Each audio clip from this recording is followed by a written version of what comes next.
Hey everyone, my name is Pushpak Garg and I welcome you all to Decode Commerce. तो चलो आज फटाफट से कारो 2020 का रिवीजन करते हैं and it will be very helpful for your May 24 examinations both CA final and CA inter students. तो फटाफट से देखो कारो 2020 के अंदर एक बार फटाफट से बोल के रिवीजन करते हैं, फिर नोट से करते हैं और एक बार फिर से मैं आपके साथ बोल के रिवाइज करा लूंगा। देखो कारो 2020 के अंदर सबसे पहले के हम पढ़ते हैं एप्लीकेबिलिटी। एप्लीकेबिलिटी सारी कंपनीज पे लगता है, ब्रांच कंपनी में लगता है, फॉरेन कंपनी पे लगता है। बट कुछ कंपनीज मना है, जैसे section 8 company, OPC company, small company, आपकी बैंकिंग कंपनी, आपकी क्या इंश्योरेंस कंपनी और कुछ प्राइवेट कंपनी। कुछ वर्ड पे याद रखना, कुछ का मतलब क्या होता है, वो सारी कंपनीज, वो सारी प्राइवेट कंपनीज जो वेदर दे आर होल्डिंग और subsidiary company of any other holding company. अगर नहीं है तो कारो 2020 के अंदर एप्लीकेबल नहीं लगेगा इन पे, subject to three condition. Three condition क्या है? Paid up share capital plus reserve and surplus must not exceed 1 crore rupees at the balance sheet date, and total outstanding borrowings from the bank, financial institution, NBFC should not exceed 1 crore rupees at any time during the year। at any time पे बहुत ज्यादा focus करना। उसके बाद क्या था? उसके बाद था आपका total revenue as per schedule 3 and it includes क्या क्या इंक्लूड करता है, फटाफट से मुझे बताओ। Other income and revenue from the discontinued operation as well. और ये date not must be exceeding 10 crore rupees. आपका टोटल रेवेन्यू 10 करोड़ से ऊपर एक्सीड नहीं करना चाहिए एट द फाइनेंशियल स्टेटमेंट या as on balance sheet date. अच्छा, पैरा 2020 सीएफएस पे नहीं लगती, बट इसका क्लॉज नंबर 21 लगता है। 21 क्लॉज क्या कहता है? फटाफट से चलो पहले बता देता हूँ। 21 क्लॉज आपको ये बताता है कि भाई अगर आपके कंपनीज के किसी भी कंपनी के कारो रिपोर्टिंग, स्टैट्यूटरी ऑडिटर ने ऑडिट रिपोर्ट प्रेजेंट करी, उसकी कारो रिपोर्टिंग के अंदर उसने पैराग्राफ 3 पैराग्राफ 4 और दिस कारो अगर उसने कोई रिमार्क डाला है, तो आपको ग्रुप कंपनी का पार्ट होने की वजह से अपना क्लॉज नंबर 21 के अंदर बताना पड़ेगा कि कौन सी कंपनी के अंदर कारो में पॉइंट आना है और कौन से पॉइंट पे वो रिमार्क डाला हुआ है। क्लॉज नंबर 21 खत्म हो गया। चलो अब सीरियल ऑर्डर में शुरू करते हैं। करते हैं पीपी के बारे में। पीपी का एक शॉर्टकट क्या बनाया था? पीपीटी। और साथ साथ आपको क्या चेक करना है? पीपीटी क्या है? प्रॉपर रिकॉर्ड, फिजिकल वेरिफिकेशन और टाइटल डीड्स। टाइटल डीड्स मैंने बताया था ना, जैसे इनवॉइस होता है। और क्या होता है हमारा? और होता है हमारा यहाँ पे रजिस्टर्ड वैल्यूअर के थ्रू अगर हमने कोई रिवैल्यूएशन करा है, दैट रिवैल्यूएशन के बाद आने वाला change from the net carrying value is more than 10%, तो हमें क्या करना पड़ेगा? रिपोर्टिंग करनी पड़ेगी। और हाँ, साथ-साथ हमारी कोई प्रॉपर्टी बेनामी एक्ट में नहीं फंसी होनी चाहिए। उसके बाद clause number 2 talks about inventory. Inventory में 2 बातें, फिजिकल वेरिफिकेशन हुई है या नहीं हुई है, और दूसरा क्या था? 5 करोड़ की वर्किंग कैपिटल लिमिट हमने करंट एसेट को प्लेस करके ली है, नहीं ली है। क्वार्टरली रिटर्न्स भेजनी थी हमें बैंक को, उसको हमें वेरीफाई करना है। ठीक है, कहता है 3 का निमोनिक बनाया था हमने क्या? LGSIA. L for loan, B for guarantee, S for security, I for investments and advances. अभी बातें करते हैं नोट्स के साथ इसके अंदर। ठीक है, इसके बाद clause number 4 talks about LGSI का एक्सटेंशन पार्ट। क्या? 185 and 186 of the Companies Act 2013 in relation to the LGSI हमने कंप्लायंस करा है या नहीं करा है। Clause number 5 talks about public deposit. इसके अंदर दो सेक्शन, दो 73 टू 76 का कंप्लायंस, आरबीआई की गाइडलाइन का compliance, order pass by RBI, NCLT या कोर्ट ने अगर कोई ऑर्डर दिया, क्या हमने उसका कंप्लायंस करा है या नहीं करा है, आपको ये भी रिपोर्ट करना पड़ेगा। Clause number 6 talks about cross records. Cross records में आपको एक चीज याद रखनी, सिंपल सी बात है। Section number 148 of the Companies Act 2013 का कंप्लायंस हो रहा है या नहीं, और proper books of accounts, cross records वाली बुक्स ऑफ अकाउंट मेंटेन हो रही है या और रिकॉर्ड हो रही है या नहीं हो रही है। उसके बाद क्लॉज नंबर आपका आता है 7। Clause number talks about statutory dues. दो पार्ट में बांट दो, अनडिस्प्यूटेड, डिस्प्यूटेड। अगर अनडिस्प्यूटेड कोई दिक्कत नहीं, आपको टाइमली पेमेंट चेक करनी है, रेगुलर पेमेंट्स हो रही है नहीं हो रही है। अगर 6 महीने अभी तक पेंडिंग पड़ा हुआ है, 6 महीने हो गए बैलेंस शीट डेट से, अभी तक आपने स्टैट्यूटरी ड्यूज नहीं दिया, रिपोर्ट कर दो। एंड अगर आपका डिस्प्यूटेड है तो कौन से फॉर्म में कितनी अमाउंट इन्वॉल्व है, रिपोर्ट कर दो। उसके बाद आता है हमारा undisclosed income, clause number 8। Clause number 8 में आता है अनडिस्क्लोज इनकम। अगर आपने इनकम टैक्स के अंदर असेसमेंट हुई थी, आपने खुद से सरेंडर कर दिया, आपने उसको अनडिस्क्लोज इनकम को जो आपने सरेंडर करी है, उसे बुक्स ऑफ अकाउंट में कैसे आपने करा है रिकॉर्ड। उसके बाद आता है clause number 9। Clause number tax 9 talks about repayment of dues. आपने डिफॉल्ट तो नहीं करा, आप विलफुल डिफॉल्टर तो नहीं, शॉर्ट टर्म को लॉन्ग टर्म में तो नहीं लगा दिया। आपने सिक्योरिटीज जो आपकी सब्सिडरी है, एसोसिएट है या जॉइंट वेंचर है, उसके ऑब्लिगेशंस को मीट आउट करने के लिए तो कोई लोन नहीं लिया। और आपने क्या ऐसा तो नहीं करा, आपने लोन लिया बाय प्लेजिंग आउट सिक्योरिटीज। आपने होल्ड करते हो आप सिक्योरिटी किसमें? सब्सिडरी में, एसोसिएट में या जेवी में। Clause number 10 talks about IPO या एफपीओ, ये निमोनिक है उसका। क्या?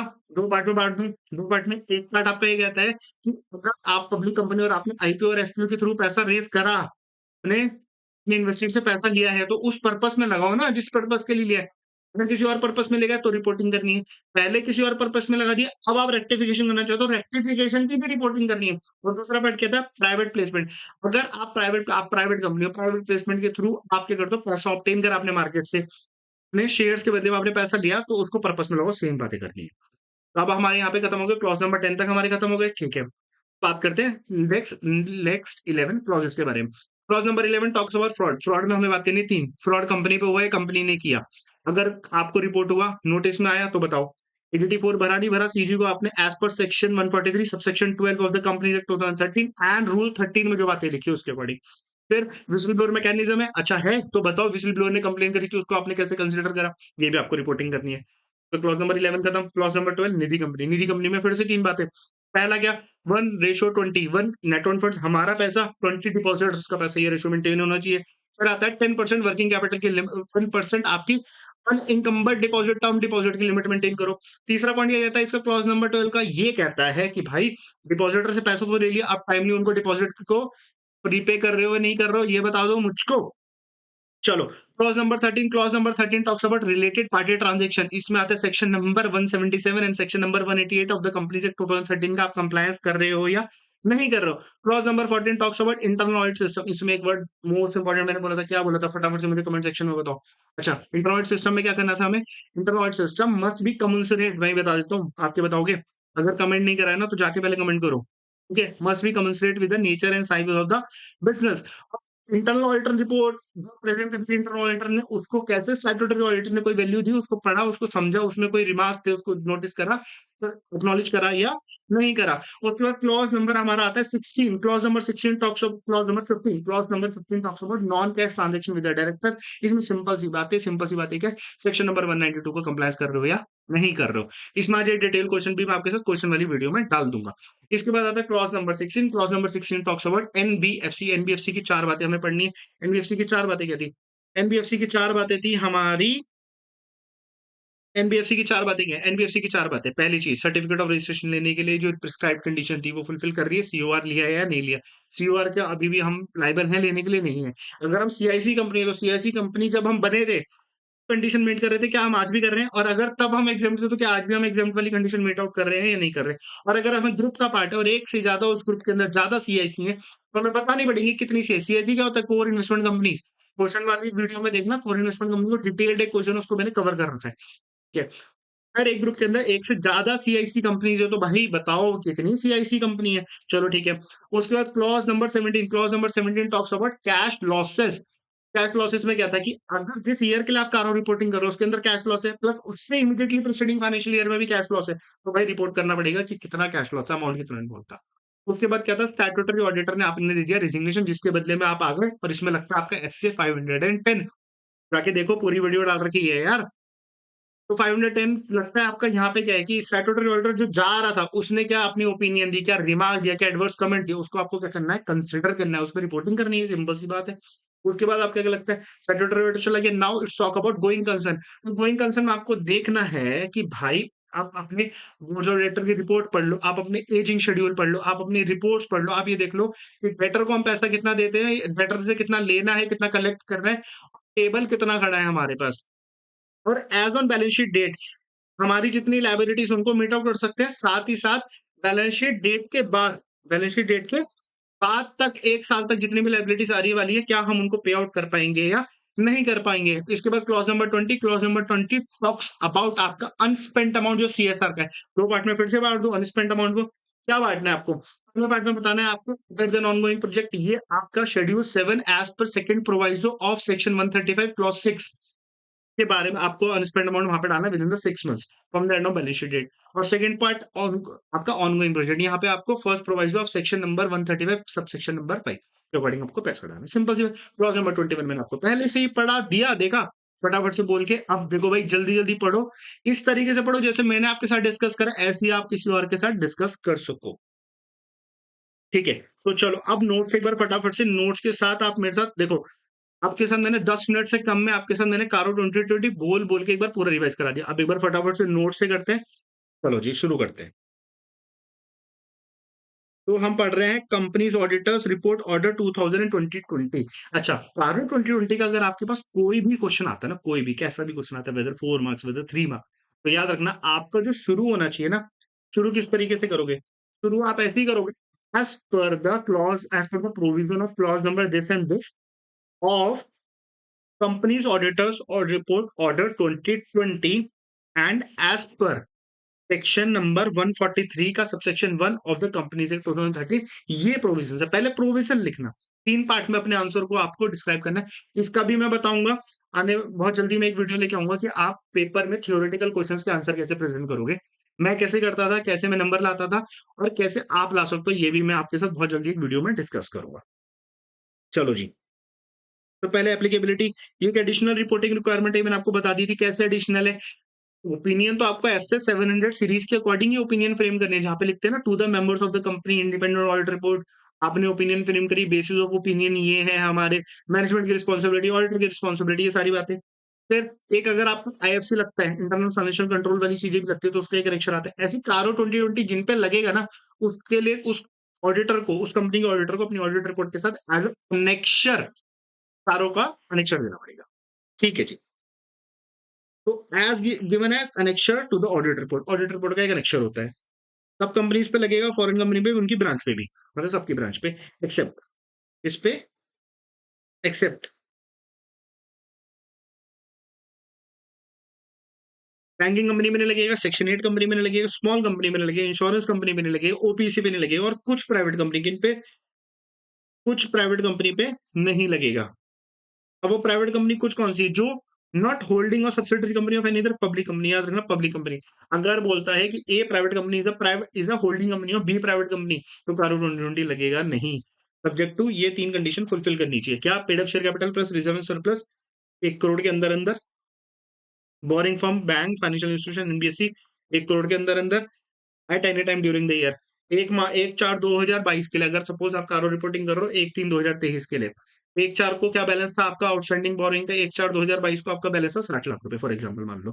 ड्यूरिंग देयर आपका 90 भी हुआ, 1 करोड़ से ऊपर भी गया, फिर 80 हुआ, और 31 जून को फिर 70 हो गया, तो भाई ड्यूरिंग द ईयर 1 करोड़ से ऊपर गया ना, कारो 2020 लगेगा।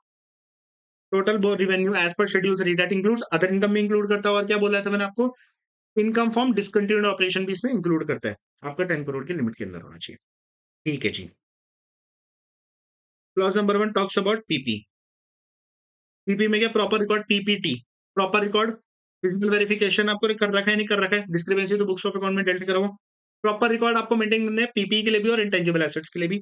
टाइटल डीड्स आपको कंपनी के नाम पे होने चाहिए एक्सेप्ट लीज होल्ड एसेट्स के लिए। रिवैल्यूएशन करा रहे हो किसमें, पीपी में भी करवा रहे हो, इंटेंजिबल में भी करा रहे हो, आरओयू में भी करा रहे हो, तो भी आपको क्या बोलते हैं, रिवैल्यूएशन देखनी है आपको। बेनामी में तो आपकी कोई प्रॉपर्टी नहीं है, तो बताओ।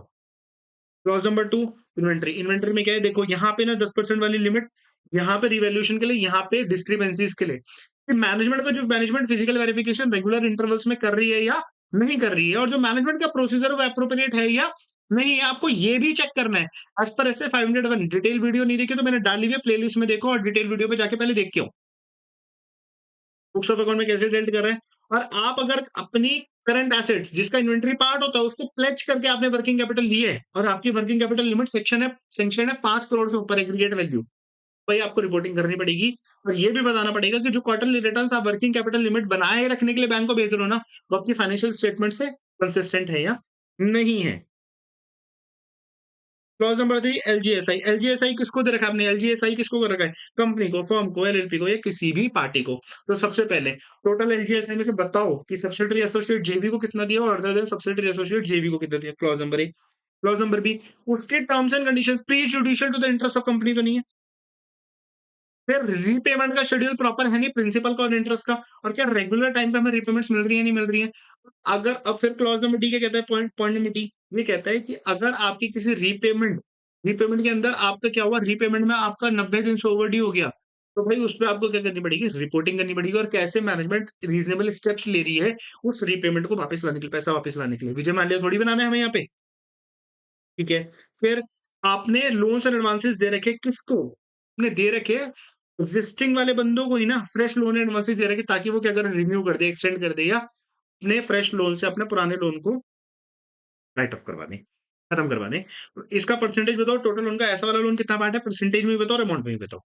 फिर आपने कोई लोन्स एडवांसेस रखे किस तरीके से, repayment of demand, repayment of demand, कोई टर्म्स एंड कंडीशन थी, जब हम मांगेंगे तब दे देना, या कोई टर्म्स एंड कंडीशन नहीं, रीपेमेंट ऑफ डिमांड भी नहीं और टर्म्स एंड कंडीशन भी नहीं, तो भी बताओ टोटल अमाउंट कितनी है, परसेंटेज ऑफ अमाउंट कितनी है। यहाँ पे एक बात याद रखना, लिखी नहीं है, लिख लो कि आपको ये भी बताना पड़ेगा उन लोन में से कितना प्रमोटर, रिलेटेड पार्टी या डायरेक्टर को है।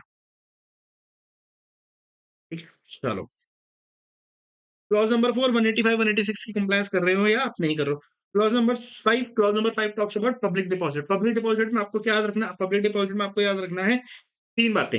आरबीआई की डायरेक्शन का compliance, 73 to 76 of the company act 2013 का कंप्लायंस, कोर्ट ने, एनसीएलटी ने, आरबीआई ने कोर्ट ऑर्डर दिया तो उसका कंप्लायंस आप कर रहे हो या नहीं कर रहे हो। Clause number 6 cost record, section number 148 one का कंप्लायंस मेंटेन और में बनी भी है और मेंटेन भी हो रही है।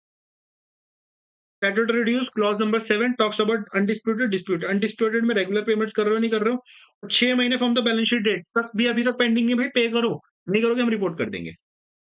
अगर डिस्प्यूटेड है, कौन से फॉरम में, कितनी अमाउंट इन्वॉल्व है। ठीक है जी। Clause number 8 talks about undisclosed income. Undisclosed income में क्या कहता है, ये कहता है कि अगर कोई इनकम आपकी अनडिस्क्लोज थी, अब आप सरेंडर कर रहे हो इनकम टैक्स में, असेसमेंट तो ये आपने खुद से मन कर आपका देने का, ठीक है, तो भाई बताओ आपने बुक्स ऑफ अकाउंट में उसको आप कैसे रिकॉर्ड करें, कैसे रिकॉर्ड करें, प्रॉपर रिकॉर्ड हुआ है या नहीं हुआ। फिर रीपेमेंट का कोई डिफॉल्ट करा हुआ आपने, पहले क्लॉज नंबर 3 में क्या था, आपने लोन दे रखा था, क्लॉज नंबर 9 में क्या आपने लोन दे रखा है, उसका रीपेमेंट की बातें करता है यहाँ पे। क्या कहता है, ये कहता है कि क्लॉज नंबर 9 में रीपेमेंट में आप डिफॉल्ट तो नहीं करते, तो पीरियड और अमाउंट बताओ कितने में आपने डिफॉल्ट करा, क्यों करा। आप विलफुल डिफॉल्टर तो नहीं हो। आप पैसे को एंड यूज, जो पैसे का है ना वो उसी लिए होना चाहिए जिसलिए आपने लिया है, एंड यूज। आप मतलब यहाँ पे हम इसको बोलते थे, क्या बोलते थे हम इसको, बोलते थे डाइवर्ट। क्या आपने पैसे को डाइवर्ट तो नहीं कर दिया, आपने पैसे को आपका मनी डाइवर्टेड तो नहीं है। उसके साथ और क्या था, शॉर्ट टर्म को आपने लॉन्ग टर्म में तो नहीं लगा दिया। ये आपने फंड रेज करा है, meet out the obligations of subsidiary associate और जेवी। और क्या था, आपने सब्सिडरी एसोसिएट और जेवी जिसके लिए अभी मीट आउट द ऑब्लिगेशन कर रहे थे ना, उसी की आपने सिक्योरिटीज को प्लेज कर दिया लोन लेने के लिए। वाह वाह वाह। क्लॉज नंबर 10 क्या कहता है, clause number 10 about talks about IPO FPO, application of money, IPO FPO, initial public और फर्दर पब्लिक ऑफर से जो आपने पैसा रेज करा ना उसी में आपका पैसा लगना चाहिए। और अगर रेक्टिफिकेशन थी, यहाँ पे लिख लेना, अगर रेक्टिफिकेशन थी आपने किसी और चीज में लगा दिया और अब आप रेक्टिफिकेशन कर रहे हो तो आपको वो भी रिपोर्ट करना पड़ेगा। ऐसा नहीं है कि पहले लगा दिया, गलती कर दी और अब आपने गलती सुधार दी तो हम माफ कर देंगे, हम तो रिपोर्ट करेंगे ही करेंगे। फिर प्रिफरेंशियल अलॉटमेंट या प्राइवेट प्लेसमेंट, प्राइवेट कंपनी कर रही है तो section number 42 and 62, 42 62 of the company act 2013 का क्या करो, कंप्लायंस करो भाई, आपको रिपोर्टिंग करनी है। Clause number 11 talks about fraud. Fraud में तीन बातें, कंपनी पे हुआ है, कंपनी ने किया, ड्यूरिंग द ईयर अगर कोई फ्रॉड नोटिस में आया तो उसको आपको रिपोर्ट करना है, भाई फ्रॉड हुआ था, रिपोर्ट करनी पड़ेगी, बहुत बड़ी बात है ये। कंपनी और by the company, ADT 4 file करा है नहीं करा, किसको करना होता है एडीटी 4 फाइल, एडीटी 4 फाइल करना होता है सीजी को।